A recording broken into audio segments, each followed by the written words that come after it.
Kathy again, coming from Glen Drive storm drain. Here we are. I'm gonna go through a AV, area velocity sensor, replacement today. Right now I'm at our box that holds all of our equipment that communicates to the sensors within the pipe. You can see it has a solar panel on top, a rain gauge next to it, and there's a lock that hides under here that I've already removed. It's over there. But just so you know where to find it, so you unlock the box, it lifts up, and what we have inside is a signature. This opens up and tells you what the sensors are reading right now. So that top value is our bubbler. It's reading 0.010 feet. The 350 level is our AV sensor. You can see by the stage why it's being placed. It's reading 22 feet when it's actually in a dry pipe. And then that 350 velocity is what our area velocity sensor is saying for velocity.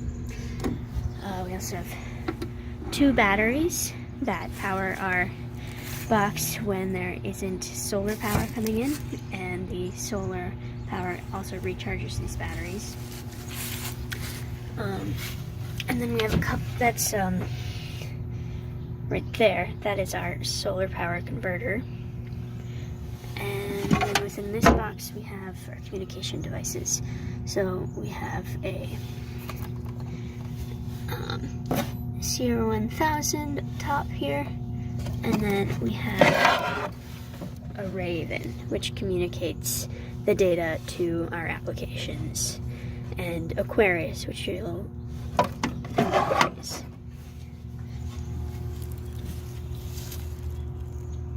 So our sensor is coming in with this cord, and it plugs into the signature when you open up the box further. So I'm going to do that and then show you how it's connected. Okay, so now I have collected all the supplies we need to replace this sensor, and I've opened up the signature so we can actually access where to wire in the sensor. So here's our new sensor, the one we're replacing it with. You'll see here's our new AV sensor. It does not come with a metal plate, so you always want to make sure you take the metal plate off of the old sensor and put it on here. Yeah, it has two spots to screw the plate in, and yeah, you'll just reuse that plate and the screws that come with it. Every new sensor comes with a tag saying how long it is. You want to keep in mind the length of the sensor you're putting in, because the longer ones we try to save for some of our deeper sites. This is a pretty shallow site. It's only maybe 6 feet deep, and it's right next to the box where it goes into the pipe. And then on the end of this new sensor there are wires that are going to replace the locations of the old wires in the signature. So within the signature I've picked it out of the box.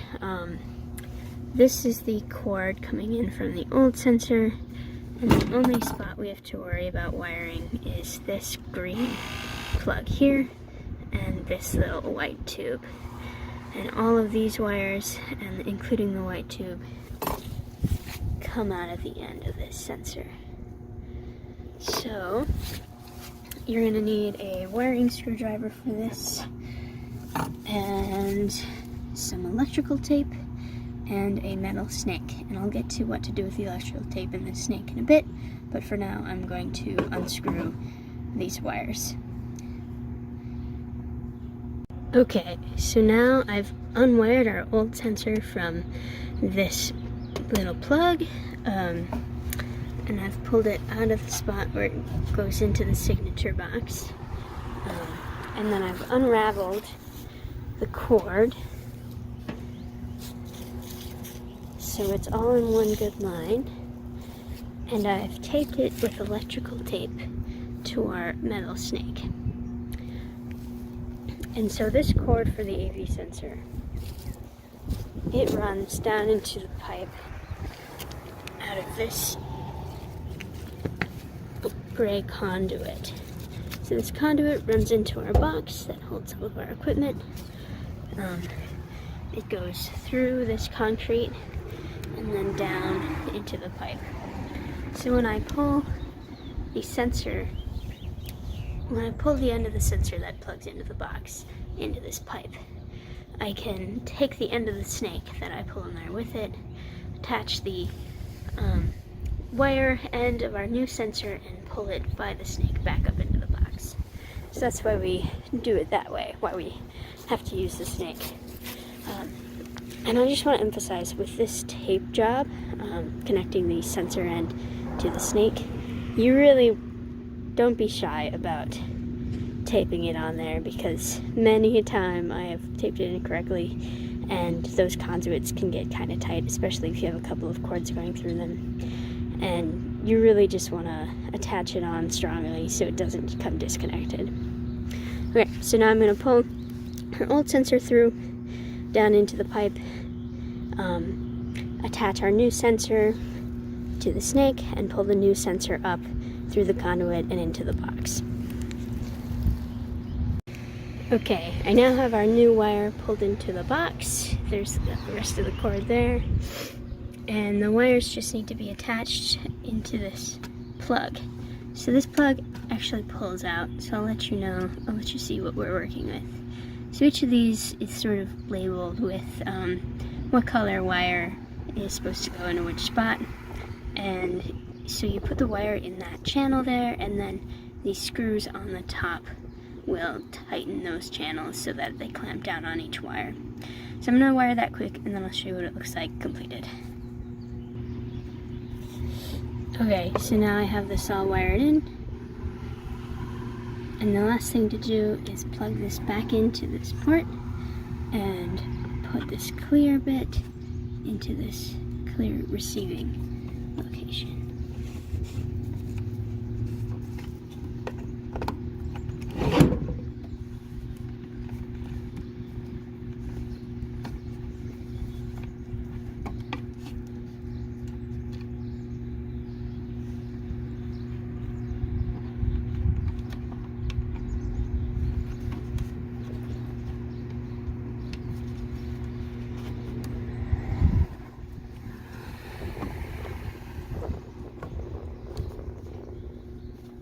Okay, so that should be all set.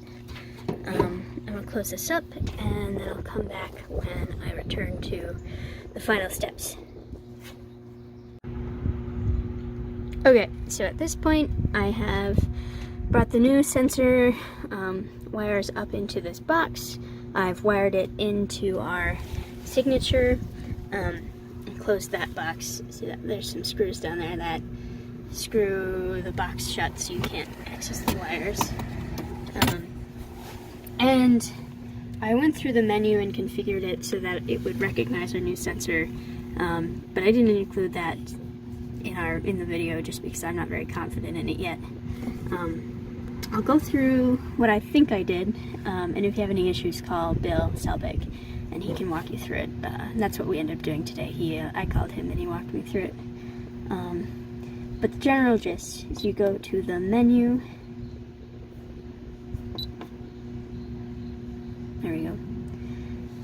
Go into hardware setup.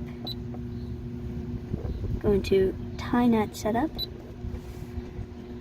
And you select perform scans. You would go over here and hit enter. And I'm not going to do that now because we already have it completed. Once you perform the scan, it will ask if you want to use the current sensor. Hit yes. Hopefully you can keep all the settings the same. Ideally you won't have to change any, and then it'll start communicating. But if it's not, then again call Bill and he can walk you through how to get it set. The last step is to go over to the configure measurements panel and make sure that it is reading for our 330 sensor or 350 sensor in our bubble line. And yeah, so that's the general gist. After that point, you should be able to see the measurements on the home screen. And if not, call Bill. And also make sure that you can see them on Logger Link, that you can actually see the values reporting out. And yeah, so that's it for setting up your box. The final step before you leave is to do another area velocity calibration on it and then attach it down in the pipe. So I'm going to do that now. And yeah, that's all.